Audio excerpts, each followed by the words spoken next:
Last Summer Productions presents Ebon Storms, an original fantasy audio drama. In a world filled with magic, gods and men make war. The fabric of time is torn asunder, though the true tempest is not yet upon us. None shall weather these trials alone, and few survive them together, for there can be no balancing of the scales in the wake of Ebon Storms.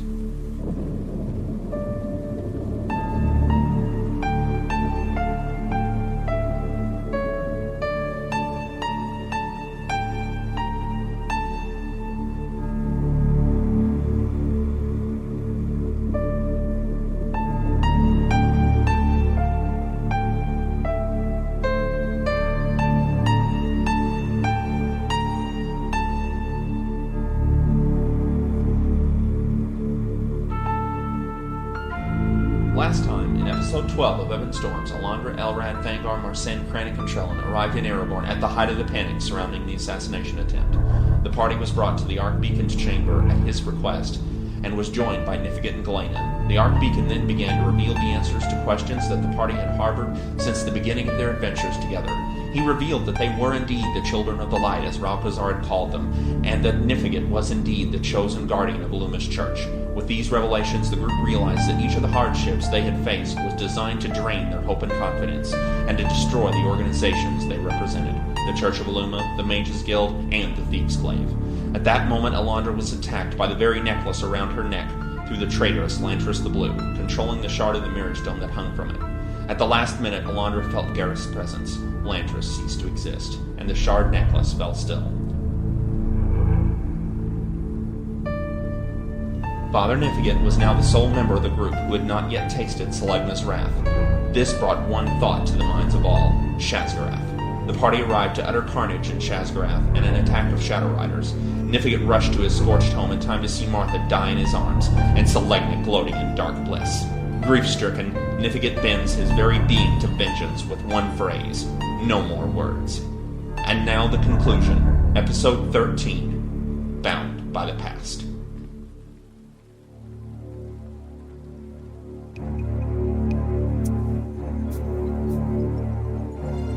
Beneath the ashen sky, Morven Reach Keep looms large. Lit by the flickering fires of the burning town below, Selegna stands tall in the courtyard's center, preparing for the coming of Zennekar. Ringed by 12 dark priests, his chosen, Selegna smiles at the sense of deja vu, aware of time's cycles. Ages ago, Ralcazar's attempt nearly succeeded. But he underestimated the Children of the Light. He underestimated his enemy, and paid for it with his life. I do not make the same mistake. My enemy approaches. Time is upon us, brethren. Prepare your hearts for the presence of our God. The shadow will come to witness as we extinguish the light from this world. Lord of darkness, God of storms, we stand at the verge of the age of darkness. The people are disheartened. They realize their goddess has failed them. Their hopes have darkened to despair, their love frozen to apathy, and their cries shall ring unheard. The Children of the Light cannot stop the pain and suffering that shall sweep across the land. Now, Lord Zennekar, I pray for the final blow. Send down your rage. Deliver down your tempest to eliminate the weak from Romalia. Soon, all shall know the shadow. Your crimson hand will eclipse all of Romalia. My lord, your enemies approach. Now what do we do? Trellin can barely walk. We're not prepared to handle one dark priest, let alone a dozen. I might be able to take out a few with a fire spell, but beyond that... They must have had some training in psychic defenses. Their thoughts are layered, so I can't affect their minds. I won't be much help. Trellin, do you have anything? Please don't count on me, Elrad. I feel that I'm closer to remembering, but it's just so erratic. Let's take out as many of them as we can. No, Thangar. This is my battle. Selegna expects me. I must go to face him. If I am Illuma's guardian, then... No. Too many have died already. I won't let another. Whatever happens, Father, you will not go up there alone. She's right. It hasn't yet come to this. We can't face them directly, but we must do something. We'll find a way. Don't you see those dark clouds? Hear the suffering in the wind. Zendikar comes. Realize that Farsha and Valaria did not die. They gave themselves to a greater good. This is my choice to make. I must face Selegna before he brings down devastation upon Remelia. Selegna revealed himself to me after he taunted me. He knows he is nearly invincible. If the lives of those who have died by his hand mean anything, he must be destroyed. Nifigit makes his way toward Morven Reach Keep without another word, his holy symbol clutched tightly in his fist. Though the dark priests see him, they do not move to stop him as he steps into the courtyard and stands facing Selegna. They stand, waiting. Ah, Father Nifigit. I see you've finished visiting with your wife, but where are your friends? Don't tell me they do not come. Don't toy with me, Selegna. You will die for your crimes. And you hold the axe. It takes courage to kill, Father. Courage which you do not have. You are a weak-willed little priest serving a goddess who doesn't care. I have more strength of will than you might imagine. You forced me into it. Now you pay for your crimes against humanity. Goddess of golden power, visit your anger upon the servants of the shadow. Nifigit thrusts his holy symbol at the heavens, which buckle and writhe to send forth a beam of brilliant white force. Nifigit is engulfed in argent fire as the blinding shaft of light strikes his holy symbol. Smite thy foe! A white-hot beam of light blazes out from the holy symbol to strike a dark priest, scorching him to a cinder. The beam shifts to engulf another, and another dark priest. Lord Zendikar! These are your children! Protect your faithful! Unhindered, the incandescent shaft consumes the dark priests until only Selegna stands against Nifigit. He lowers his eyes from the heavens, looking directly at Nifigit's glowing form. I am sorry, my brethren. You will be avenged. I will await you inside. Selegna vanishes just before Illuma's rage strikes him. The shaft of light dissipates quickly, leaving glittering after-images in the eyes of the onlookers. Nifigit moves immediately to the front doors of the keep, while behind him at the courtyard's fallen gate, the others stand amazed. I haven't seen anything like that since... Valaria? We go. Nifigit cut down most of them, but there's still one bastard left. Hold! That bastard happens to be High Priest. If Nifigit has the sort of power we just witnessed, what do you think Selegna capable of? We're not going to leave him in there alone. Thangar. I am merely suggesting that we need a plan. Though that Maldrick sword remains the best of its ilk, it is only a sword. Why do you think he disappeared into the keep? Simple. He ran. That light that Nifigit called down scared him. He knew that if it hit him, he'd have been burned to ash. No, I doubt that. I see your meaning. He wasn't scared, though. Angry, maybe, but not scared. Right. He is baiting Nifigit like he has all along, leading us where he wants. He did it to the Paladin, and now he attempts the same. If we walk in that door... But we have to get in there somehow. Perhaps there is a cellar entrance. My family lived in a castle such as this, and it had a storm cellar. I'll bet, as old as this place is, that we could find... Let's look for one. Thangar, Trellin, Allandra, and Elrad make their way around the keep, while inside, Nifigit walks down the main hall. The hall is utterly dark, save for the candle power glow of his holy symbol. The dusty stone floor shows no footprints. The high ceiling carries no echo of movement, no hint of Selegna's passing. As he passes under, the crystal chandelier trembles slightly, disturbing the filmy cobwebs. Illuma's light shall find you, Selegna! I applaud you, Father. I thought you incapable of such violence. I have shaped you far too well. You murdered 12 people. Perhaps your robes are of the wrong color. They should be black or red. Illuma's rage destroyed your followers, not mine! You do not believe that, Father. That much is plain on your face. I believe it. It is truth. Now show yourself! Nifigate follows the echo of Selegna's voice until he spots the High Priest standing midway up an old spiral staircase. No, Father, the rage of destruction came straight from you. We are not so different, Father. You want to make me pay for Martha's death. No Zenakarian priest could ask for less. But your friends are not yet here, so we must bide the time. Lord of death and pain, smite thy enemy with a pyre of suffering.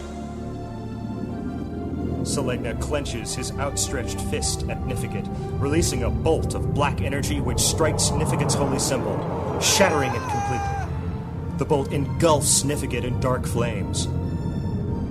Ah, the suffering only burdens the soul of those burdened with guilt. Your conscience weighs more heavily than you contend, and your little symbol scatters like so much dust. It seems you have been left to die.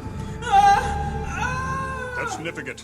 Everyone stand together until we can light up this cellar. Drexlet, Heisen, Lord Domain. In the soft blue light emanating from Allandra's guild robes, the adventurers examine their surroundings.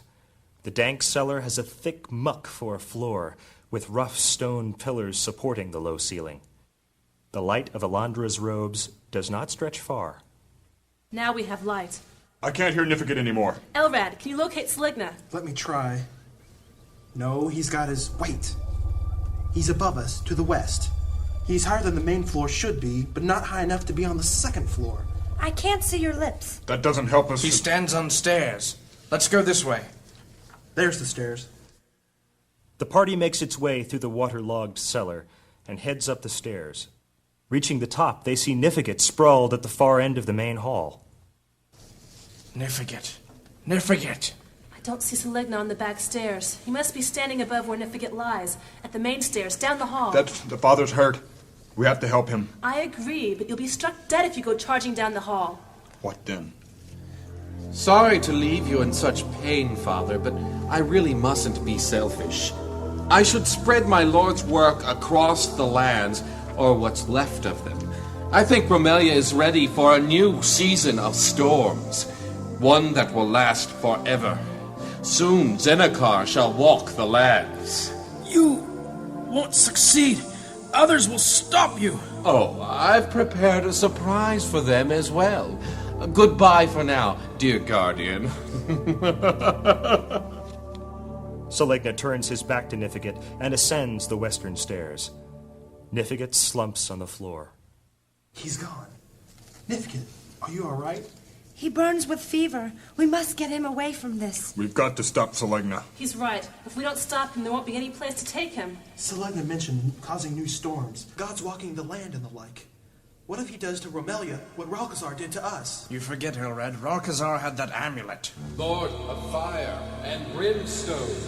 Perhaps he has found a way around it. He must be on the terrace. Let's go get him. What about Nifigate? We'll come back for him.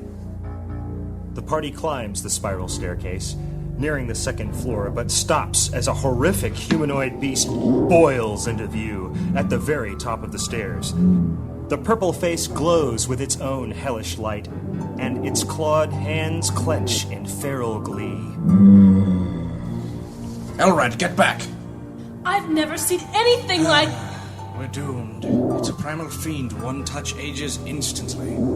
How do we stop it? We can't. What? It's not attacking us. No, primal fiends are guardian devils. It has been summoned to prevent our following Selegna. It won't move except to prevent our passing. Great. Are we just supposed to stand here while Selegna destroys Romelia? No. Selegna wants us to make a choice. A choice? We don't have any. Krannik, where's the terrace? My guess is that it's beyond the master bedroom, wherever that may be. We must split up. There are still the east stairs. Someone has to stay here and keep the fiend busy while the others go to stop Selegna. Yes, that's our only course of action. Selegna must be stopped. She and I will stay and battle the fiend. No, you'll be killed. We should be the ones to fight it, for only a mage can hope to attack it without touching it. Elrad, Trellin, Thangar, you must go and stop Selegna. How? Work together. You could try to pierce his mind. Perhaps Trellin can help you somehow. Anything to give Thangar time to run him through. Oh, that sounds wonderful, but will it work? As well as Allandra and I will fare against the fiend. Take care, my friend. Good luck. We'll all need it.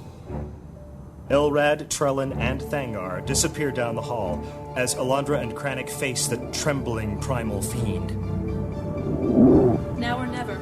We must keep the fiend here. You cast a spell and I'll enchant my dagger. No, if you get too close, you'll Cast your damn spell! I have more years to lose than you. No arguments. As you wish. The mages cast their enchantments, hoping to distract the fiend. Verdant green fire arcs between Krannik's hands, and he releases his spell of desert fire at the demon. Green fire slams into the fiend, crashing with the creature's own hellish flames. Allandra closes the distance between herself and the fiend, gesturing for her dagger to strike home. The fiend lashes out in pain, grazing Allandra on the arm. Elrad and the others appear on the landing behind the fiend in time to watch Allandra's face contort in pain. Allandra! Ah! Go! Ah! The primal fiend whips about to see Elrad and the others vanish into the bedroom. Krannik picks up Allandra's dagger and buries it in the fiend's back in one fluid motion. Both Allandra and the fiend slump to the landing. The fiend reaches a hand out to touch Allandra, then falls dead at the last moment, the dagger's poison overtaking it. Allandra pushes herself away, and Krannik tries to help her stand. The fiend? Dead. How did I fare? You have aged, my lady. A few wrinkles where there were none, and some gray in your hair. You were very lucky. And suffer their children. Somehow, I don't feel very lucky. Above, the others find their way to the huge terrace, where stands Selegna, with arms outstretched to the now bloody red sky. And let the shadow reign. So, the errant children have made their choice. Your mages die as we speak, and you have come to stop. But we still live. Most impressive. But all for naught. None of you have the power to fight them. I do. The entire party turns to see Nifigit. His robes bloody and charred, he holds his holy symbol high. Impossible! Your holy symbol was destroyed! With Aluma's wrath shall I strike thee!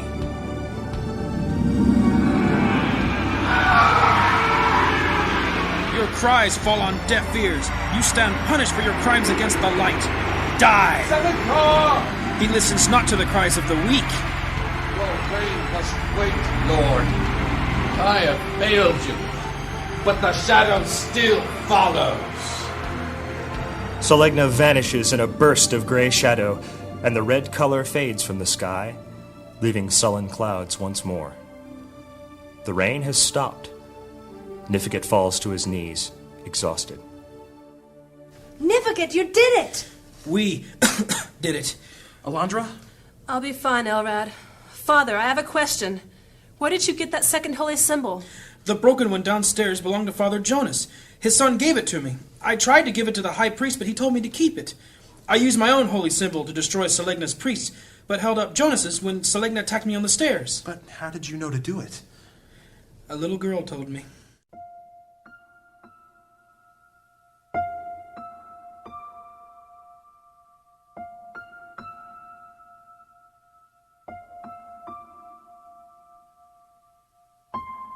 Sunlight glistens off the water drops running down the church windows. It has been a full week since the defeat of Selegna and the burning of Shazgarath. The season of storms has ended, as promised by the Archbeacon of the West, and the little town rests a while from its rebuilding, preparing to attend a church service. Thangar and Trellin stand outside the shrine, in the mud, looking at the autumn sunlight. They follow a beam of light, watching it glint off a broken holy sword, which lies in a small monument in the town center. Trellin, what will you do now that this is over? I don't know. My memory has yet to return. I am far from my time, and even the well-traveled Lady Allandra knows nothing of me, my people. I don't know. We are both bound by our past. Thangar, should we stop worrying about them? Our pasts? No one can really forget their past. I never will. Then I'll remember mine? Yes. I guess you gotta have faith.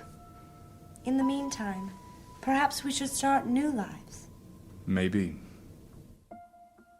Across town, in the graveyard, Elrad walks over to a fresh grave, over which stands a somber Nifigate.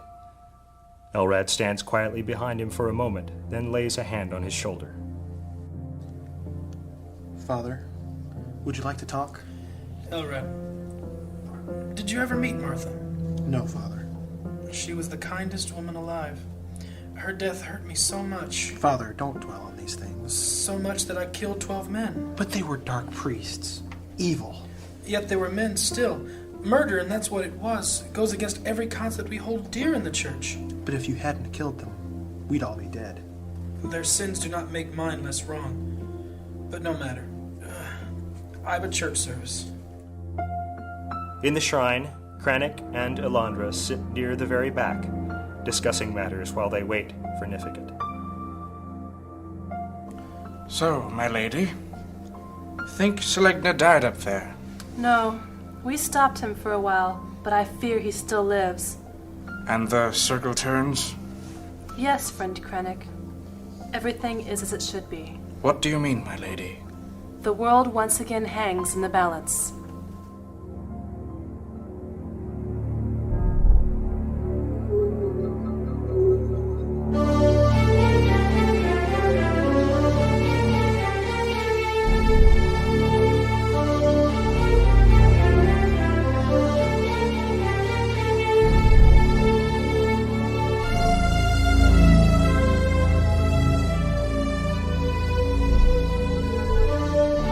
Starring, in order of appearance, Michael A. Tomazic as the narrator, Rob Berry as Selegna, Erin A. Koch as Allandra the Blue, Chris Biddle as Krannik the Green, Chris Hutchins as Elrad, Christine Long as Trellin, Bert Jean as Thangar, and John Young as Father Nifigate.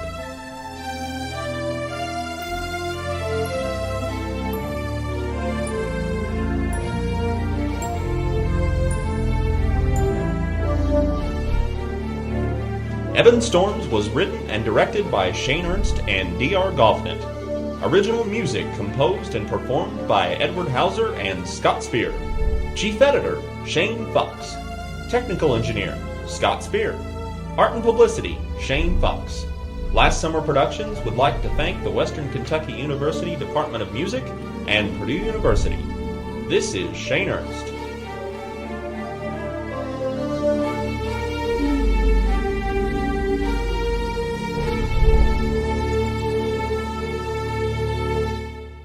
This has been a Last Summer production.